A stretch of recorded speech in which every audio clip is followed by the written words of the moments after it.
Hey everyone, it's Mari. Thank you so much for stopping by my channel today. I have a layout here today for the Scrapbook Nerd online shop, and I'm going to be starting out here with a piece of white cardstock that I have applied some gesso to, and I'm going to take a 1-inch flat brush here, and I'm going to take some of the daiquiri ice acrylic paint. This is from Vicki Boutin Mixed Media.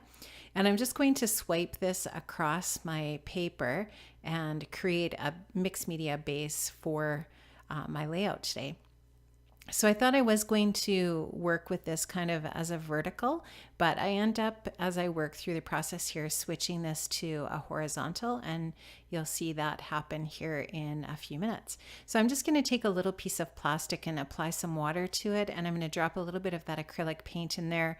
I'm going to water that down, and then I'm just going to apply some drips onto my layout as well, just to do some splatters and get a little bit of that splattery look around those swipes of paint that are on there. I'm just trying to build up this mixed media here for the base for my layout. I am going to be doing a floral theme today. The theme over at Scrapbook Nerd this week is flowers and garden. And I'm going to be using florals here from the Flower Market collection from Cartabella. This is a stencil that's part of that Flower Market collection. And I wanted to apply some texture paste through that stencil onto my background here, just to create a little bit of that texture behind where my photo mat is going to be going. And I just like how this looks. I think it just adds a little bit of interest to the layout. This modeling paste that I'm using here dries pretty quickly. You can use whatever you have in your stash. I know that Joy has a few different options over in the shop. If you do have some of the Vicki Boutin pastes, you could even use some of those. You could use her iridescent glaze, etc. There's lots of options. Now I'm also going to be using a couple of stamps from this Pink Fresh Studio stamp set. This is from Let Your Heart Decide. And I wanted to just stamp out some flower images here onto the layout and apply just kind of like a background. Sorry for my crazy hair getting in the frame there. To apply some flower images to the base, sort of like below or underneath where some die cuts are going to be going. So I've just stamped those out with some Distress Oxide ink. I think that one is maybe Tattered Rose. And I'm just going to be using a few colors here that complement the Flower Market collection. So I think I end up using some peacock feathers. I use one of the different yellow oxide inks here. I can't remember which one. Not mustard seed, but you'll see it on the screen here in a minute. And I'm just going to use, like I said, a few different inks to put down some color here. So there's that yellow. I'm just going to stamp that out. And I'm also going to stamp a couple of little foliage bits as well with some green inks. And there is definitely a couple of different tones of green in the Flower Market collection, and some really pretty blues and pinks and kind of a lipstick color. So I'm going to try to work those colors in. Now here's my 4x3 photograph here. This is actually a photo of Bailey and her dad as she's coming down the aisle at her wedding last summer. I love this photo.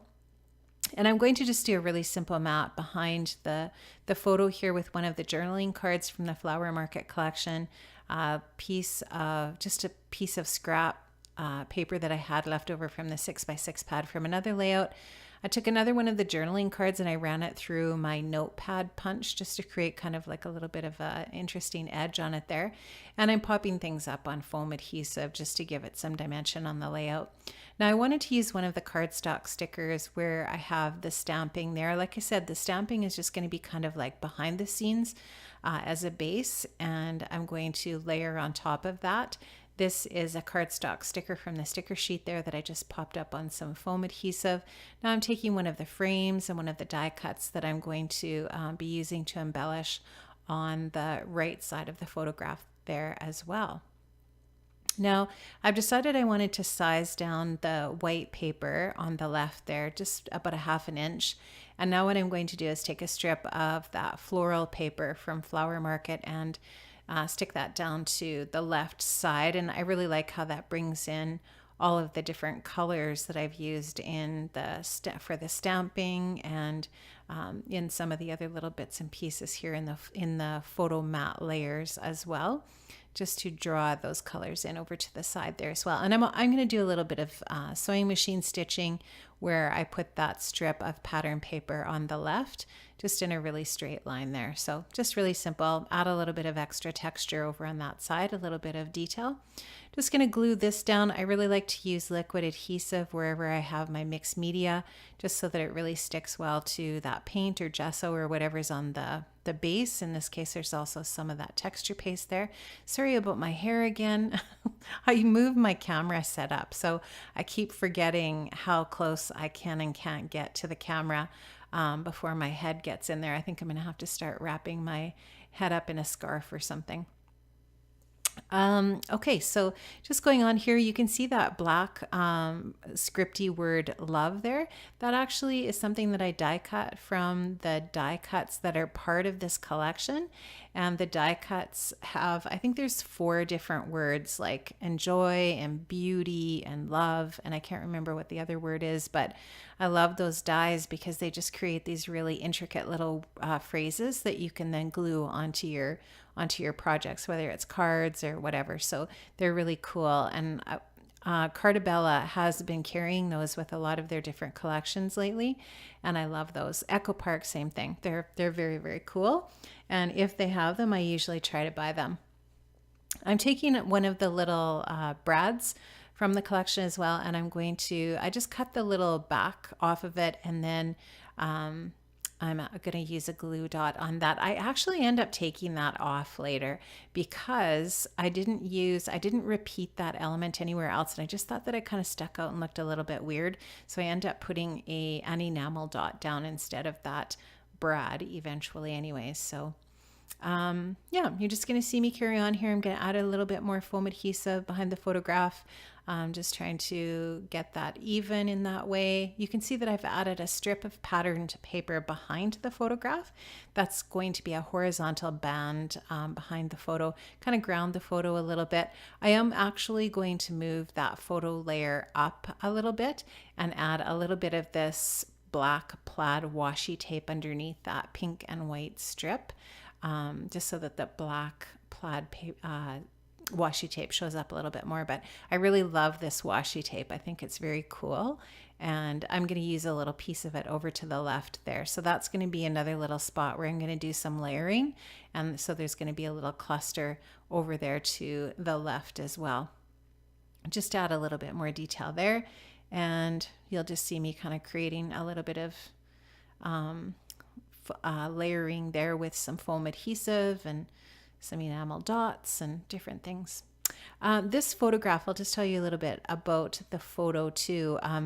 When Bailey and her dad were going to walk down the aisle, there were some guests that arrived at the wedding a little bit late, which was unfortunate because unlike in a church setting, I guess at least in this scenario, they didn't realize that they needed to kind of get out of the way, and they were standing behind them. And so that when the photographer took the photos of Bailey and her dad coming down the aisle, you could see the people standing behind them. So what I did was I put this photo into Photoshop, and I just took and I lassoed some of the tree area that was behind them, and I just repeated that. I copied that pattern and I replaced the area. I just basically cut the people out and replaced them with the foliage. So you actually really can't even see it. It did an okay job of it. I was actually happy with how it turned out. So you can't see. Actually, also the wedding planner lady that we had helping us that day was kind of trying to fix the back of Bailey's dress. And so you could kind of see her a little bit as well.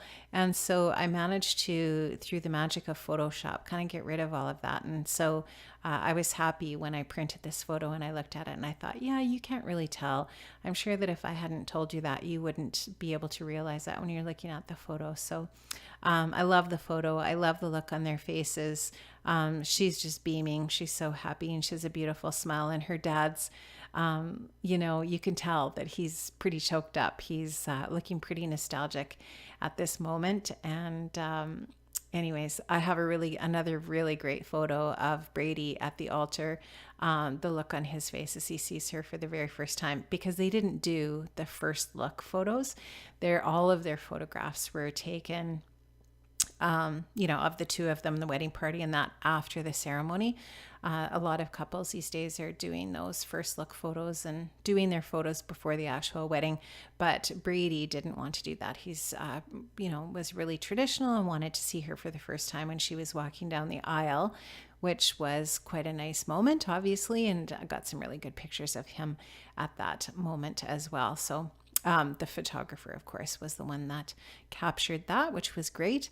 And so here you can just see that I'm just grabbing some more of that washi tape, and I am going to just run that all along below that pink and cream colored strip of pattern paper that's behind the photo. And then, like I said, I am going to move the photo layer up after I'm done here, and you will be able to see that on, I don't think I included still shots, but just imagine that when I'm all done here, that I moved that photo layer up. And if there are still shots, probably on the Facebook page, if you're going to check out the Scrapbook Nerd fan page, I will probably put some still shots of the layout on there. I just love this little scripty word love. I think it's so cute. And I decided that I wanted to let it rest over on that strip to the right of the photograph. There's a few different spots where I could have put it, and it would have looked nice. I did use a bunch of those really tiny little heart stickers from the sticker sheet, just kind of scattered them around the layout, as well as some enamel dots from the collection as well. And then what I did was I went ahead and I stamped out those a little floral piece and this little foliage piece in the same colors of ink that I used below the photograph there, just to repeat those stamped images in another spot, just because I thought it looked kind of weird that there was only those stamped images in that lower area. So I'm going to repeat that up in that little cluster to the left, which you can see I'm working on there. I did actually go ahead then and print out all of my journaling on my computer in Microsoft Word. I cut those strips of journaling and I glue them above the photograph as for the little journaling area there. Wow, my hair is crazy on this particular occasion. Anyways, so you're going to see a little transition here, and you'll see that I will have added the journaling to above the photo. And the reason why I chose to do that is because I just thought that I didn't want to cover up the stamped area underneath the photo. So I ended up doing it above. And I just kind of put a chipboard heart above the journaling, which I thought was kind of fun, and just is almost kind of like a little introduction to the journaling, which is at the top. That's my layout for today, guys. I hope you enjoyed this. Once again, we are having a flower theme over at Scrapbook Nerd this week, so make sure you check out the other projects on Instagram and on the Facebook group and so on here on YouTube, and see what the inspiration is for the different projects that people are doing. I am going to have an end card here with how you can find me in social media. Thank you so much for stopping by today. I really appreciate it, and I hope to see you another time. Bye-bye.